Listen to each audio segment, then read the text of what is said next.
कि एक फूल तुझे देने के लिए सस्ते में ले लिया, देखे ना कोई इसलिए बस्ते में ले लिया। फूल तुझे देने को निकले थे जाने मन, पर यूपी पुलिस ने उसे रास्ते में ले लिया। क्या बात है। दीपक जी ने बहुत मेहनत करी है इस कवि सम्मेलन को सजोने में। 3-4 दिन में इतने फोन दीपक भाई कर चुके हैं, इतने चिंतित हैं दीपक जी हम कवियों के लिए, कवि सम्मेलन के लिए, जितने आजकल मोदी जी नीतीश कुमार के लिए हैं। सर बिल्कुल मैं सही बता रहा हूं। भगवान, मोदी जी रात में 3 बजे अपने पीए को फोन करते हैं, कहते कंफर्म करो नीतीश जी सोए कि नहीं सोए। जब वो बता देता है नीतीश जी सोए हैं तो मोदी जी चैन की नींद सोते हैं। किसी ने बता दिया है नीतीश जी को नींद में चलने की आदत है। अब मोदी जी को डर है अगर वो चलते चलते कांग्रेस की तरफ चल दिए। एक बार हाथ उठा के ताली बजाओ, मैं शुरू हो जाऊं। हाँ भाई बस बस बहुत, हाँ तो बहुत बढ़िया सुनना है आप। दीपक भाई सुबह से लगे हुए थे फोन पे फोन। मैंने तो 10-20 फोन किए सर, इंगेज पे इंगेज, इंगेज पे इंगेज, इंगेज पे इंगेज। मैं मालूम था प्रोग्राम है। रोहित भाई ने तमाम इनको दीपक भाई को फोन किया, फिर भी इंगेज पे इंगेज, इंगेज पे इंगेज, इंगेज पे इंगेज। भाभी जी का फोन आ गया इनकी पत्नी का, रोहित जी के पास। अच्छा। रोहित जी से परिचित है। कह लेंगे रोहित भैया कंफर्म करो, 2.5 घंटे से फोन मिला रहे हैं, उनका इंगेज पे इंगेज जा रहा है। हमें शक है वो किसी महिला से बात करते हैं। उनको हिंदी में समझा दो अगर बटोगे तो कटोगे। हाँ, मैं बहुत बढ़िया है, बहुत देर बाद नंबर आया है, लेकिन बहुत अच्छे कवि हैं हम। बिल्कुल समझ गए। ये बात केवल हम मानते हैं, आप भी मान जाओगे। देखिए रोहित भाई ने बताया मैं कानपुर का रहने वाला हूं सर, उत्तर प्रदेश कानपुर। दुनिया में आप कहीं चले जाइए, आप तो बड़े लोग हैं, हर जगह जाते हैं। कभी बनारस जाइए जहां से हमारे भाई आए हैं, रेलवे स्टेशन पर उतरिए तो वहां लिखा रहता है बनारस का पान आपका स्वागत करता है, लिखा रहता है सर। कभी आगरा जाइए वहां उतरिए, वहां लिखा रहता है आगरा का पेठा आपका स्वागत करता है। हमारे कानपुर आइए, रेलवे स्टेशन पर उतरिए, वहां लिखा रहता है रूपानी चप्पल आपका स्वागत करता है। जी तो मैं उसी कानपुर से आया हूं सर। दुनिया का सबसे विचित्र शहर अगर कोई है तो कानपुर है। मैं अभी रोहित भैया के साथ लाफ्टर में शूटिंग कर रहा था मुंबई में, सोनी चैनल में। शूटिंग खत्म हुई तो मैं लौटकर एयरपोर्ट जब कानपुर उतरा तो मेरी घड़ी खराब। मैंने जीवन का सबसे बड़ा पाप ये किया कि कानपुर वाले से टाइम पूछ लिया।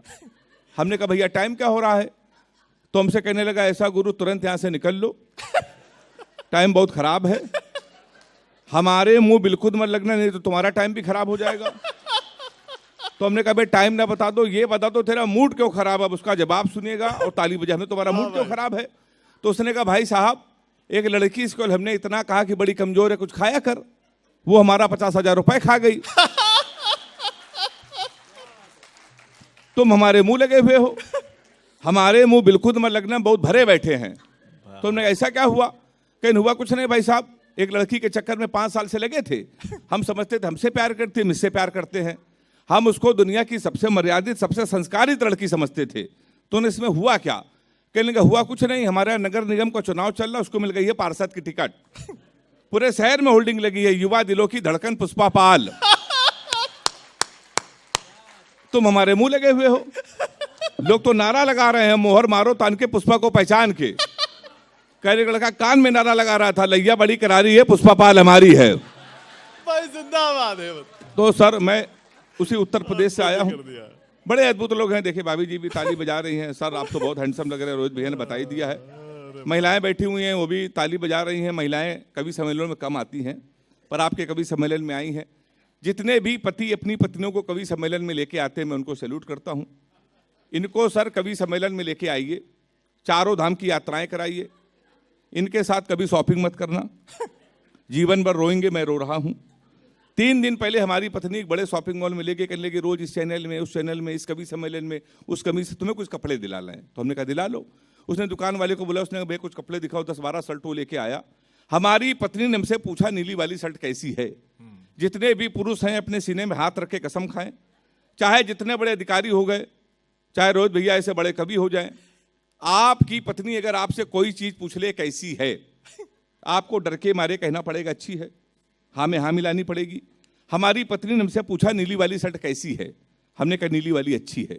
कहने लगी 2 ले लें, हमने कहा 2 ले लो। कहने लगी 2 ज़्यादा हो जाएगी, हमने कहा 2 ज़्यादा हो जाएगी। कहने लगी लेकिन आगे काम आएगी, हमने कहा आगे काम आएगी। बोली काली वाली खिलेगी, हमने कहा काली वाली खिलेगी।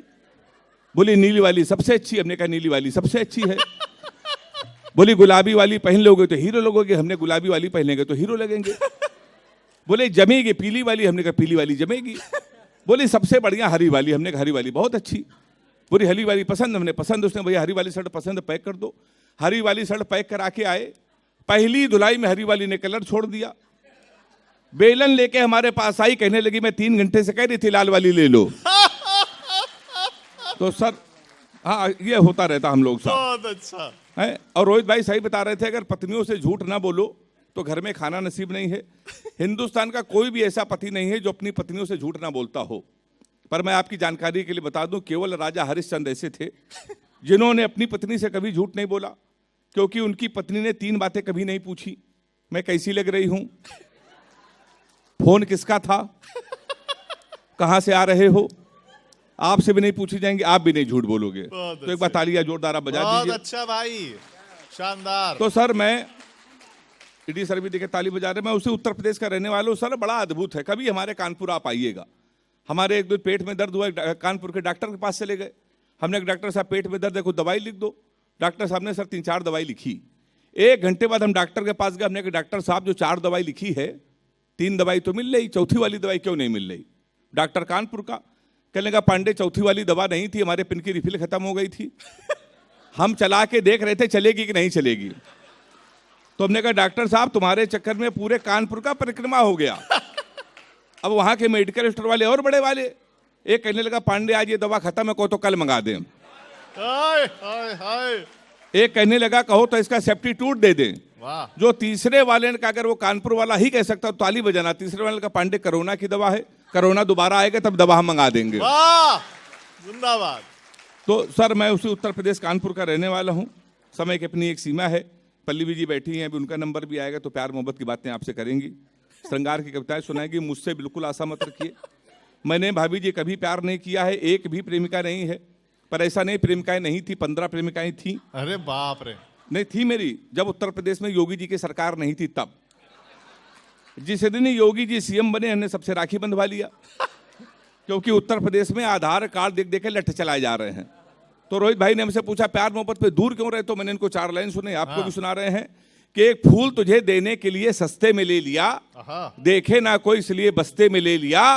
फूल तुझे देने को निकले थे जाने मन, पर यूपी पुलिस ने उसे रस्ते में ले लिया। क्या बात है।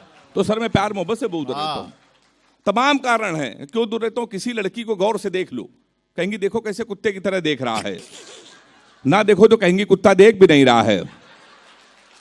भाई हाँ, ये पीछे वाले वही ताली बजा रहे जिनकी भावनाएं हमसे मिल रही हैं। हाँ, इसमें तो सबसे ज्यादा ईडी सर ताली बजा रहे हैं। तो हाँ, तो ये सर होता रहता है, ये होता है सर। अरे हाँ, भाई, तो मैं बहुत दूर रहता हूँ प्यार मोहब्बत से। आप इन्हें लड़कियों से सर कोई भी क्वेश्चन पूछ ले, इतना उठपटांग जवाब देती हैं। हमने एक लड़की से पूछा, हमने कहा तुम्हारा फेवरेट कलर क्या है, हमसे कहने लगी स्टूपिड कहीं के। कोई मेच्योर क्वेश्चन नहीं पूछ सकते, तो हमने पूछा, हमने कहा 0.8 मिलीलीटर सल्फ्यूरिक एसिड को न्यूट्राइज करने के लिए कितने मोल बाइकार्बोनेट की जरूरत पड़ेगी। तब उसने बता रहा हमारा फेवरेट कलर पिंक है। हाँ,